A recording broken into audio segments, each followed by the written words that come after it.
আজ সকাল থেকে না মনটা সত্যি খুব খারাপ। কেন জানেন তো? আমরা যাদের দেখে ভিডিওগুলো বানাই, তো সেই সমস্ত ভিডিও মানে ইউটিউবারের মধ্যে অনেক একটা পপুলার ইউটিউবার যে আলপনা রুবি, সেই সেই আলপনা রুবি ব্লগের যিনি কর্ণধার বলতে পারি, যে দিদিভাই আলপনা, আজকে মানে পুরো ইউটিউবে দেখতে পাচ্ছি, সোশ্যাল মিডিয়ায় দেখতে পাচ্ছি যে তিনি না ফেরার দেশে চলে গেছেন।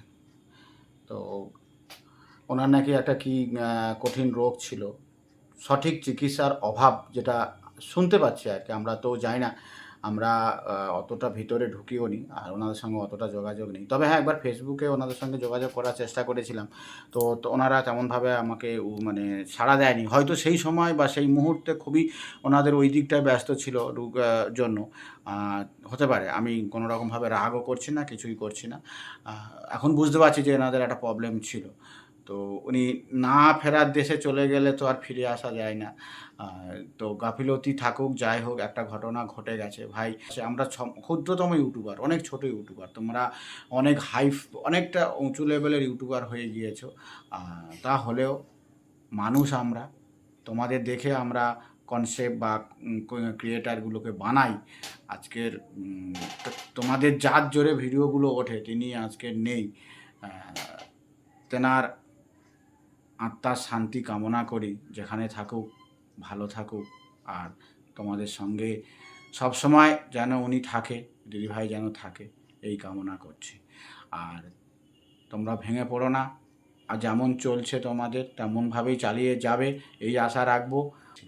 গাফিলতি শুনছি তো বারবার বললাম। তো জানি না, অনেক সাবস্ক্রাইবার ছিল, তারাও অনেক কমেন্ট করেছিল যে কোথায় ডাক্তার দেখালে ভালো হবে, সে হবে। কোনো একটা ভুল হয়েছে, ভুলের মাসুল তো দিতে হয়, তাই হয়তো হলো। আবারও বলছি, দিদিভাই যেখানে থাকুক, ওনার আত্মা শান্তি কামনা করে। ব্যাপারটা হচ্ছে, ওনারা অনেক মানে কি, যেটা দেখি ফ্যামিলি হিসাবে অনেকটা আ গরিব ফ্যামিলি থেকে উঠে আসছিল, অনেক কষ্ট করছিল। কষ্ট করতে, করতে একটা জায়গা নিয়েছে। আ তারপরে ওনাদের ভিডিও ভাইরাল হয়েছে। আ অনেক ভিডিও, ওনাদের ভিডিও প্রায়, মানে ভিডিও ছাড়লে আমি কিন্তু ওনাদের ভিডিওগুলো দেখি। প্রায় সময় দেখি। ২-১ টা চ্যানেল আমি খুব দেখি।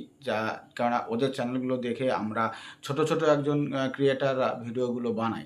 আ আজকের এমন একটা পরিস্থিতি হয়েছে, তো মানে সত্যি নিজেকেও খারাপ লাগছে। আ আমি শুধু একটা কথা বলব, আমরা ছোট ক্রিয়েটার হিসাবে, বড়, বড় ক্রিয়েটার তো নই।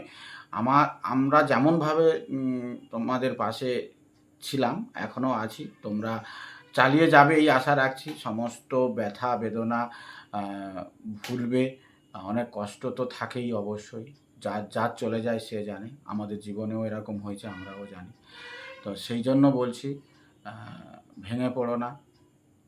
তার বা তেনার আদর্শ বা তেনার চিন্তাভাবনাকে আরও এগিয়ে নিয়ে যাবে, এই আশা রাখছি তোমাদের কাছে।